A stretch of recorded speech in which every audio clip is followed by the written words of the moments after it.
Hey, ladies, gentlemen, and everyone in between. Welcome back to another episode of Books and Buds Quarantine Edition. So, I'm one of these fortunate individuals who I work out of the home. I'm a writer. My debut book, Corpse Lily, is coming out pretty soon. I'm hard to work on those edits since I've got nothing better to do. And I'm hard to work on the garden. I am just keeping everything spotless, my partner and I, because there's just nothing else to do. So we're very lucky we get to work out of the home. And we're very lucky that up here in Maine it's been relatively mild, and there's not a lot of people up here anyways. It's very rural. So it's been very easy to keep that 6 feet distance from each other. Even when you go to the grocery store, people don't want to talk to you as it is because they're not used to people up here. So they keep their distance anyways. It's kind of nice.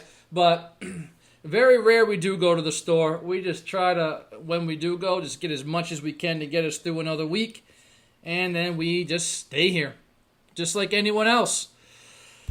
It's giving me a lot of time to read, though. So that's a benefit, right? So, I read Intensity by Dean Koontz.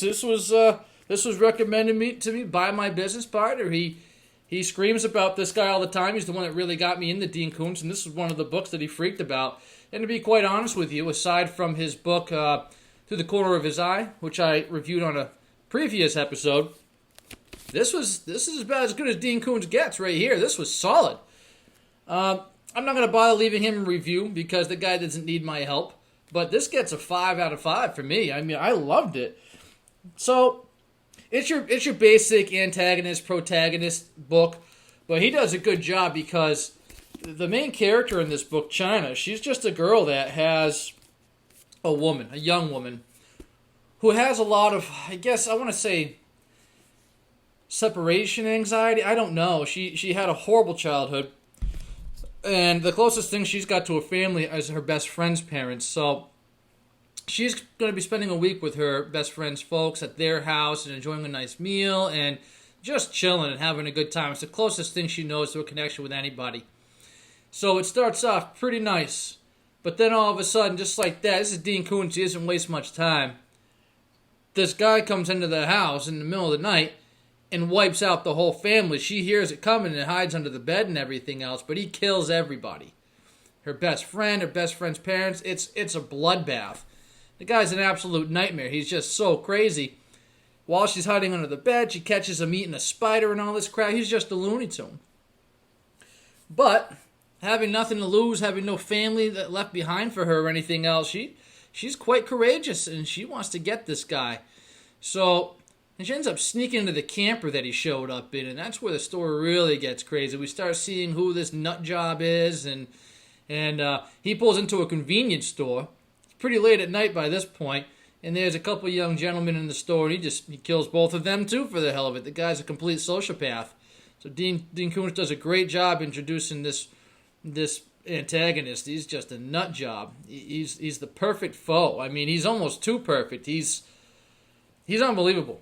He's unbelievable. I mean, you realize that people like this do exist because, you got your true crime books and your documentaries out there about people like John Wayne Gacy, Ted Bundy, Looney Tunes like that. But I don't know. They just don't seem like people from fiction. But I don't know. I guess these things do happen. And this book was one of those worst case scenario books. Like, what could happen if this happened to you? And this girl was awesome. She was awesome. So when he gets back into the car after killing all these other two people in the convenience store, he catches her sneaking back into the camper, and so now he knows she's back there, and it's kind of a game of cat and mouse. And this guy, being a sociopath, he's really freaking good at it. He's really good. Ends up taking her back to his place, and the guy's got like quiet rooms where he's got another prisoner in there. I think she's a 16-year-old girl. So this guy, he's one of those Looney Tunes that kidnaps people and keeps them as his own little prisoners, his own little slaves. So it's pretty cool to have a female protagonist fighting against that kind of thing because that does happen even in this day and age, as hard as it is to believe. But there are women out there being held captive in people's basements or their sheds, and it's awful. It's awful, and it's a subject that's being explored in fiction lately. One of my favorite books that I've read in the last 10 years is this book called Room, written by Emma Donoghue, and she just did a fantastic job touching upon this same subject, where a Looney Tune just kidnapped a woman to keep her as his slave in his shed in the backyard. As horrifying as that topic is, she did a great job of making something beautiful out of it. So I'll be reviewing that book in a future video too. But I just wanted to drop some love for Dean Koontz because he did a fantastic job. I just loved it. I don't want to give you too much details on what happens at the end, but I think you get the idea. I mean, most books are pretty much good wins over evil, but he does a good job keeping you on your toes from page to page. He's known, well, in my circle, he's known for leaving tons of cliffhangers, very much like Dan Brown, so you can't help yourself. You just keep flipping that page.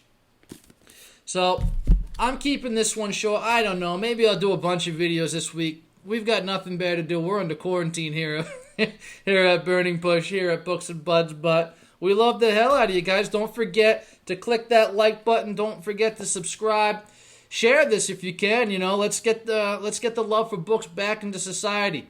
Don't want to see them fall, especially in these times.